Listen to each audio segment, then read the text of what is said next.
Hi friends, എക്കോൺ പ്ലാന്റ്സിൻ്റെ ഒരു കിടിലം വീഡിയോയിലേക്ക് എല്ലാവർക്കും സ്വാഗതം. അപ്പോൾ ഇന്ന് നമ്മൾ കാണിക്കാൻ പോകുന്നത് ഇതേപോലത്തെ ഒരു 10 മണിത്തോട്ടാണ്. വയനാട്ടിലെ തന്നെ ഏറ്റവും വലിയ ഒരു 50ഓളം വെറൈറ്റികൾ 10 മണി ചെടികളുള്ളൊരു തോട്ടാണ് ഇന്ന് നമ്മൾ കാണിക്കാൻ പോകുന്നത്.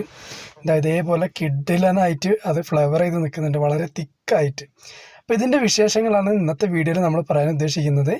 എങ്ങനെയാണ് ഇതേപോലെ ഫ്ലവർ ചെയ്യാൻ വേണ്ടിയിട്ട് എന്തൊക്കെയാണ് ചെയ്തിട്ടുള്ളത്, എന്ത് ഫെർട്ടിലൈസറാണ് കൊടുത്തിട്ടുള്ളത്, അതേപോലെ തന്നെ പിന്നെ ഇതെങ്ങനെയാണ് നമുക്ക് ഓൺലൈനിൽ വാങ്ങാൻ പറ്റുന്നുള്ള കാര്യങ്ങളൊക്കെ നമുക്ക് വീഡിയോയിൽ പറയാം. അപ്പോൾ വീഡിയോ മുഴുവനായി കാണുക. അതേപോലെ തന്നെ നിങ്ങൾക്ക് വീഡിയോ ഇഷ്ടപ്പെടുകയാണെങ്കിൽ നമ്മുടെ ചാനൽ സബ്സ്ക്രൈബ് ചെയ്യാൻ മറക്കരുത്. അതോടൊപ്പം തൊട്ടടുത്തുള്ള ബെല്ലൈക്കൺ കൂടി എനേബിൾ ചെയ്യുകയാണെങ്കിൽ നമ്മൾ ഇതേപോലത്തെ വീഡിയോസൊക്കെ നിങ്ങൾക്ക് നോട്ടിഫിക്കേഷനായി ലഭിക്കും.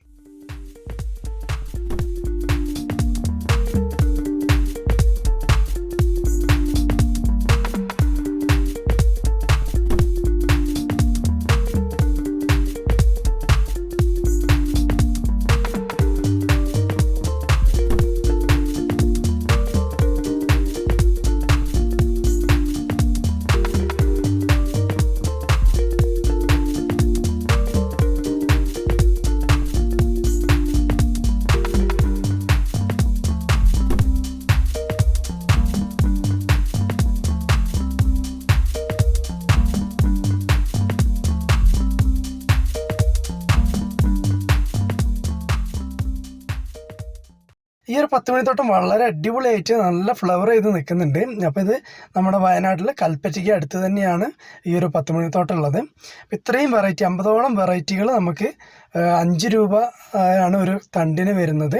അപ്പോൾ ഈ 5 രൂപയ്ക്ക് നമുക്ക് ഇതേപോലെ ഏത് ഫ്ലവർ വേണമെങ്കിലും അല്ലെങ്കിൽ ഏത് ചെടികൾ വേണമെങ്കിലും സെലക്ട് ചെയ്ത് മേടിക്കാവുന്നതാണ്. അപ്പോൾ ഈ തൈകൾ മേടിക്കാൻ വേണ്ടിയിട്ട് ഞാൻ ഈ ഡിസ്ക്രിപ്ഷൻ ബോക്സിൽ അവരുടെ നമ്പർ ഇടാം. അപ്പോൾ അവരുമായിട്ട് കോൺടാക്റ്റ് ചെയ്താൽ മതി. അവർ നിങ്ങൾക്ക് കൊറിയറായിട്ട് അയച്ചു തരും. പിന്നെ അതേപോലെ തന്നെ ഞാൻ ഈ ഒരു നഴ്സറീനെ കുറിച്ചിട്ട് മുൻപൊരു വീഡിയോ ചെയ്തിട്ടുണ്ട്. അപ്പോൾ ആ ഒരു വീഡിയോയുടെ ലിങ്ക് ഞാൻ ഡിസ്ക്രിപ്ഷനിലും അതേപോലെ തന്നെ ഐ ബട്ടണിലും കൊടുക്കുന്നുണ്ട്. അപ്പോൾ അവിടെ കയറി നോക്കുകയാണെങ്കിൽ മറ്റുള്ള ചെടികളെ കുറിച്ചിട്ടും നമുക്ക് കാണാൻ പറ്റും. അപ്പോൾ ഇന്നത്തേൽ നമ്മൾ ഈ ഒരു 10 മണി ചെടികളാണ് മെയിനായിട്ട് പറയുന്നത്. ഒരുപാട് വെറൈറ്റി 50ഓളം വെറൈറ്റികൾ 10 മണി ചെടികളുണ്ട്. അതോടൊപ്പം തന്നെ നമുക്ക് വിദേശത്തു നിന്ന് ഇറക്കുമതി ചെയ്തിട്ടുള്ള 10 മണി ചെടികൾ ഇതേപോലത്തെ വളരെ വലിയ ഫ്ലവർ ആയിട്ടുള്ള ഒരു ചട്ടിയിലൊക്കെ ഉണ്ടെങ്കിൽ തന്നെ അതിൽ വളരെ എത്ര ദൂരം നോക്കിയാൽ നമുക്ക് അതിൻ്റെ ഫ്ലവർ കാണാൻ പറ്റും. അത്രയും വലിയ ഫ്ലവറാണ്. അപ്പോൾ ഇതേപോലത്തെ ചെടികളൊക്കെ വെറൈറ്റി ചെടികളൊക്കെ നമുക്ക് അവരിൽ നിന്ന് ഓൺലൈനായിട്ട് മേടിക്കാവുന്നതാണ്. അതേപോലെ തന്നെ വയനാട്ടിലുള്ളവർക്കൊക്കെ കൽപ്പറ്റ വരികയാണെങ്കിൽ കൽപ്പറ്റ ചുണ്ട റോട്ടിൽ ബൈസ് ഗാർഡൻ എന്ന് പറഞ്ഞിട്ട് അവരുടെ ഒരു പുതിയൊരു നഴ്സറി കൂടി വരുന്നുണ്ട്. അപ്പോൾ അതിൻ്റെ ഒരു 10 മണിത്തോട്ടാണ് നമ്മൾ ഇന്നത്തെ വീഡിയോയിൽ ഉൾക്കൊള്ളിച്ചിട്ടുള്ളത്. അതേപോലെ തന്നെ എല്ലാവർക്കും സംശയം ഉണ്ടാവും, ഇത് നമ്മളെ വീട്ടിലൊക്കെ നടുമ്പോൾ ഇത്ര ഉഷാർ വരാത്തത് അല്ലെങ്കിൽ ഇത്ര ഹെൽത്തി ആയിട്ട് ഉണ്ടാവാറില്ലല്ലോ, ഇതെങ്ങനെയാണ് ഇത്രയും പൂക്കൾ ഓരോ കൊമ്പിലും അനേകം പൂക്കൾ ഉണ്ടായിട്ടുണ്ട്, അപ്പോൾ ഇതൊക്കെ എങ്ങനെയാണ് നട്ടു വളർത്തുന്നത് എന്ന് ചിലരൊക്കെ ചിന്തിക്കാറുണ്ട്. അപ്പോൾ ഇതിന് വേണ്ടിയിട്ടുള്ള വളങ്ങൾ എന്തൊക്കെയാണെന്നുള്ളത് നമുക്ക് ഈ വീഡിയോ തന്നെ പറയാം. മെയിനായിട്ട് അങ്ങനെ നമ്മളെ ചെടികൾ അത്രത്തോളം നല്ല കെയർ ആയിട്ട് നോക്കുകയാണെങ്കിൽ ഇതേപോലെ വളരെ ഫ്രഷായിട്ട് അതേപോലെ തന്നെ നന്നായിട്ട് ഫ്ലവർ ഉണ്ടാവും. അപ്പോൾ അതിന് കൊടുക്കേണ്ട വളങ്ങളൊക്കെ എങ്ങനെയാണെന്ന് വെച്ച് കഴിഞ്ഞാൽ സാധാരണയായിട്ട് നമ്മൾ ചെടികൾ നടുമ്പം അതിന് ചാണകപ്പൊടി ഇട്ട് കൊടുക്കാറുണ്ട്. പിന്നെ അതിൻ്റെ കൂടെ തന്നെ നമ്മൾ പച്ചച്ചാണകം പുളിപ്പിച്ചിട്ട് ആഴ്ചയിലോ അല്ലെങ്കിൽ 2 ആഴ്ചയോ കൂടുമ്പം ഈ ഒരു ചെടികൾക്ക് ഒഴിച്ചു കൊടുക്കാറുണ്ട്.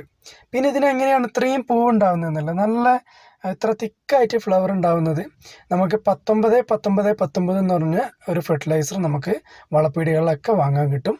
അപ്പോൾ അതൊക്കെ നമുക്ക് 5 ഗ്രാം 1 ലിറ്റർ വെള്ളത്തിൽ മിക്സ് ചെയ്തിട്ട് നന്നായി അടിച്ചു കൊടുക്കുകയാണെങ്കിൽ ഇതേപോലെ ഒന്നിച്ച് കട്ട കുത്തി ഫ്ലവർ ഉണ്ടാവും. അപ്പോൾ അതാണ് ഇതിൻ്റെ ഒരു ട്രിക്ക് എന്ന് പറയുന്നത്. അപ്പോൾ ഇത്തരം കാര്യങ്ങളൊക്കെ ഒന്ന് ചെയ്ത് നോക്കുക. അപ്പം തുടർന്നും നമ്മൾ ഇതേപോലത്തെ കിടിലൻ വീഡിയോസ് ഉണ്ടാവും. അപ്പം നിങ്ങൾ സപ്പോർട്ട് ചെയ്യുക, നമ്മുടെ ചാനൽ സബ്സ്ക്രൈബ് ചെയ്യാം. അപ്പം നമുക്ക് മറ്റൊരു വീഡിയോയിൽ കാണാം. അതുവരെ ബായ്.